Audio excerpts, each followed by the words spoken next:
Hello again, this is the Love of Wisdom podcast. Thank you guys for listening. I do have to apologize for not uploading material for the past few weeks.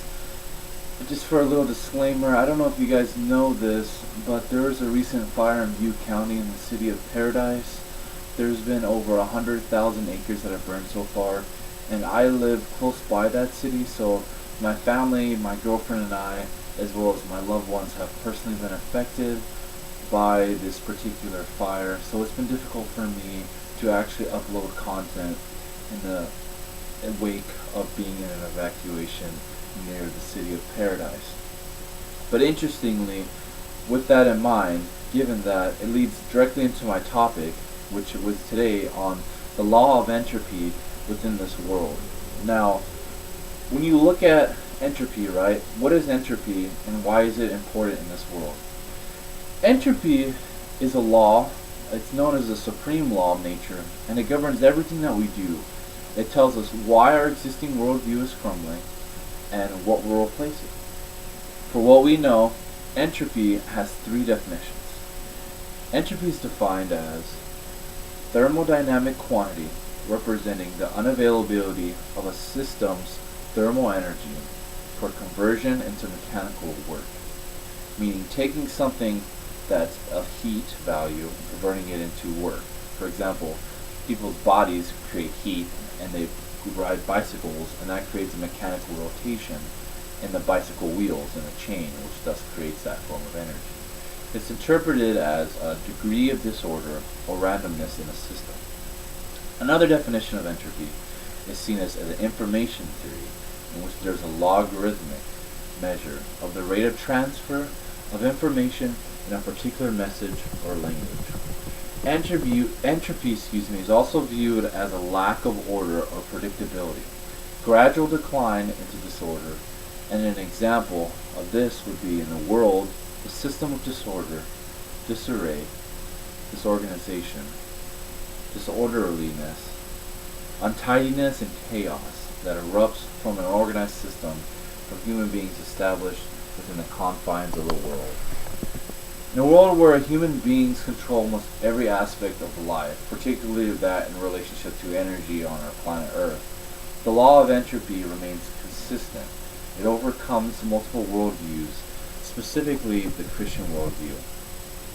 Now, the modern worldview, and it's mentioned the mechanical worldview, and these worldviews, technology, transportation, urbanization, education, health, energy, economics, agriculture, and developed new economic theory all associate into this deep philosophical implication that energy takes to the form of entropy, given a few of these concepts. With all these concepts in mind, it's important to consider that entropy exists within the confines of every aspect of our lives. We have a system in order of human beings to live on this planet, right, where we use energy on a consistent basis. Energy is used to change our lives daily and even destroy our lives, given that it's only altered in various fashions. What is important to focus on when we see this natural law existing in our universe and the laws associated with entropy is being constant, always changing, being destroyed, reshaped in different energy states with the manipulation of materials in our world. We have metals, minerals, air, light sources, water, wood, natural resources on our planet. I'll give you another example. Like where I live, there's a lot of smoke particles that are in the air. So there's a lot of smoke that's close by where I live that comes from the air, and that energy from that smoke, those particles, those microparticles, go all throughout the area. There's even some in my apartment right now, for example. These microparticles that exist, they exist from the law of thermodynamics and energy. So you have an energy state where there's high volumes of energy, and that energy is redistributed throughout a given area, and with that you have various other forms of energy that are used. But energy is, according to the law of conservation of mass of energy, energy is neither created nor destroyed. It is a constant. It's a flow state that exists. And we see this law of entropy, and we see how it exists in our lives. We have these constant changes. We can look at it from thermodynamics. Thermodynamics, it seems difficult, right? Even the word thermodynamics seems hard to understand, but the concepts are really simple. and only comes down when we observe them, to two scientific laws. The first of these laws states that the total energy content of the universe is constant, and total entropy is continually increasing. That basically means that it's impossible for us to create or destroy energy, like I mentioned before, and the amount of energy that exists in this universe has and will continue to always be fixed since the beginning of time until the end of time itself. The first law, right, that is used is known as the conservation law. The idea of energy never being created or destroyed, right? So a famous scientist, his name was Isaac Asimov, he provided a simple explanation about this law, saying that suppose we take the quantity of heat and change it into work. In doing so, we haven't destroyed the heat, we only transferred it to another place, perhaps change it into another energy form. An example he used to explain this was the automobile engine, right, that was made and designed for the purpose of energy exchange. When we look at entropy itself, then, we see that there's a measurement of the amount of energy that's no longer capable of conversion into work. With the loss of available energy to perform work of some kind in the future, entropy is therefore created. The term entropy comes from a German physicist named Rudolf Clausius in 1868, but the principle was first recognized 41 years earlier by a French army officer named Sadi Carnot. Sadi came across the principle in trying to understand how a steam engine works, and thus he came to realize that entropy is created from available energy in the same sense as the natural world. There's always exists some amount of energy that becomes unavailable for future work, resulting in things such as pollution. And a great example of pollution would be the smoke in the air around where I live, or, for example, smoke in the air around California, where a lot of the other fires are existing at this time. So the pollution in our society becomes a physical manifestation of energy, like the smoke that I was mentioning. It exists and is reconverted from other energy sources in our planet, causing far reaches into space in our solar system, where it's constantly converted in this state of flow that we ought to consider when we look at our lives. Because in our lives, there's always this state of flow, right? Things are never the same.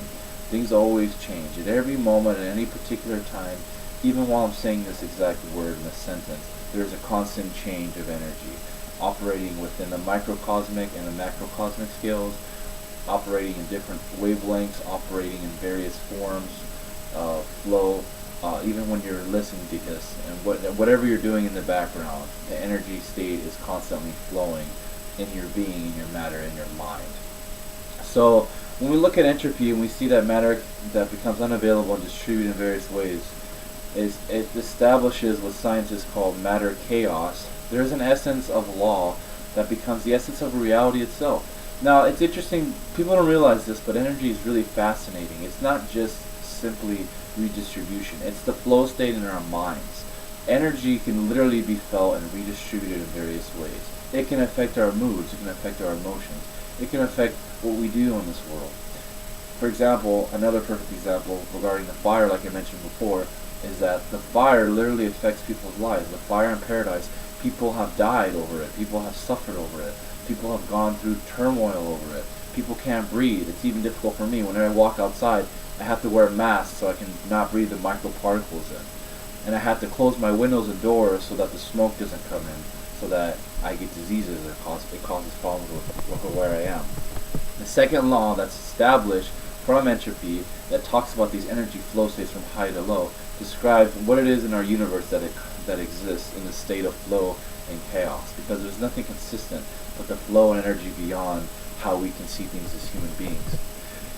Now, originally there was this Christian worldview that I mentioned before that people today recognize, and in this worldview there was the Greek worldview, such as philosophers that had developed these from Plato, Aristotle, and that other Greeks believed. And you have the Greek historian Hesiod, who talks about the 5 golden ages, which are, he mentions the golden, silver, brass, heroic, and iron. And then you have limited changes that have been created from social order, as there's no room for continued change and growth, he says. The Greeks established a greater growth with greater decay and chaos. But following their worldview, the Christian worldview came into perspective later on into the 13th century. And from that, there was an established medieval Christian serfhood that separated modern man into 4 generations. And according to this Christian worldview, we have much of developed from Europe, the Middle Ages, life as a mere, they mentioned, stopover in preparation for the next, for the afterlife, for the life after death. The same idea that transitions into the 21st century, but has been changed into the modern Christian worldview point that dominates various societies, particularly Europe and the United States and other countries, that spreads the message and perspective of the world. The idea of abandoning the Greek ideology, the Greek concept of cycles, but incorporating some of the notions of history of decay from this worldview into this later worldview. And the people who have chose to take and destroy what is often comes to entropy itself. And of course, we have the Christian theology that was very unique at the time, that created a distinct beginning, a middle and end in the form of creation, right? The idea of the redemption, of the idea of one man dying, Jesus Christ, who was born on this earth in 0 AD, what is acclaimed as 0 AD, no one knows the exact date, but who lived during that time period, and the last judgment that's talked about in the Bible, of eternal suffering and judgment upon the earth. And then you have Christians from medieval times to modern times that believes in a omnipresent, right, all present, all knowing, omnibenevolent, all loving, all good God, a personal God, someone from the sky who intervenes. I don't say that for those people who are Christian, but a personal God who intervenes in every aspect of their lives, who gives them and establishes the history and the livelihood of individuals on a planet and what their fate is after they die. But when we look at this perspective, we see that this Christian worldview led into a more modern worldview.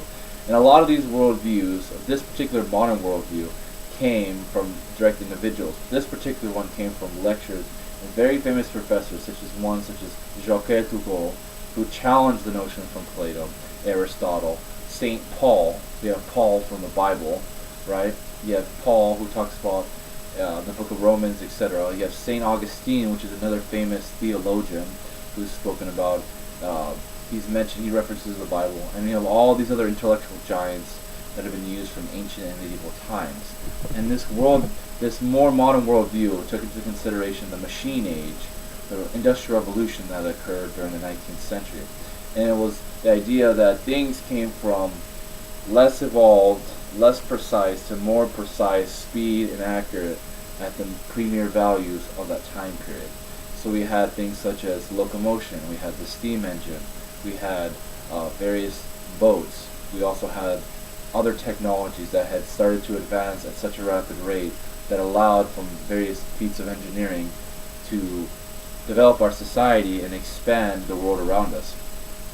Now we have things at such a consistent rate, such faster rates. We have computers, we have all these other technologies that allow us to live our lives at much easier and faster rates. Even the ability for me to record has been given through various technologies, through the webcam that I use to communicate through YouTube here. Now, one thing I want to mention is that people today, they use technologies in their daily lives and they fall victim to these arbitrary mechanical devices. What do I mean by that? I mean computers, Facebook, Instagram, all the social media, Twitter, and it grabs their attention and distracts them from themselves and the society they live in. So the worldview, this mechanical worldview that we have today, has been developed from this modern worldview, and it exists because of the law of entropy. And the law of entropy, because of the things that move directly opposite to the energy source, the energy that we use, that we take away from this planet, the energy that gets redistributed, right? Like energy that comes from the sun, the energy that comes from our planet, the energy that we use upon this planet is not forever. There is a limited amount of energy that human beings can use. It does exist, it is constant, but there is limited amounts on this planet. And we are destroying our planet. We have to re-understand how the energy flow works. Now, energy exists, and it can be said on the topic, right? It can go on upon this podcast on very great lengths onto what it is that creates and establishes energy. But essentially, as a reminder, energy exists in 3 states, right? We have the law of thermodynamics, like I mentioned before.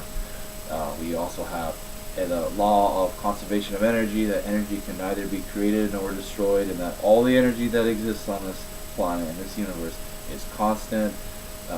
We also have the idea that I mentioned before, how energy can be distributed and what is the premise and conclusion of energy itself, and how does energy affect our lives, right? We have the flow state that I was mentioning. It goes further than just simply existing. And then we have like the examples I explained to you, which is about energy and smoke, etc. Now, if you like my channel, right, I plan on posting more videos, but like I mentioned before, given the fire situation, I don't know if I can do it consistently or not. The air quality is bad here. I'll be trying my best to upload more videos in the future. It has been hard. There has been a lot of situations, a lot of problems in my life recently, so I've been having to deal with some things, and it's been difficult for me to actually post material. But if you do have any questions, any comments, any concerns, any ideas you'd like me to talk about in terms of philosophy, I'd be more than willing to do that. I am still looking for people to interview, to have on my podcast. I've posted a link on it on Facebook before. No one commented, no one posted a message, oddly enough. But I'm still looking for people who are willing to interview for philosophy lecture, particularly just a podcast, a conversation on philosophy, on various topics. They're topics that they're choosing. Whatever it is that you're interested in talking about live on a podcast, please message me on Facebook. My Facebook account is The Love of Wisdom. I also have an Instagram account at The Love of Wisdom 424, no spaces. And I also have, of course, on YouTube, you can find me here at The Love of Wisdom, and you can just see and scroll down. Please like this video. Please subscribe. Please comment. Please, whatever you have, any questions, please let me know. My name is Anthony Pensa, and thank you for listening to The Love of Wisdom podcast.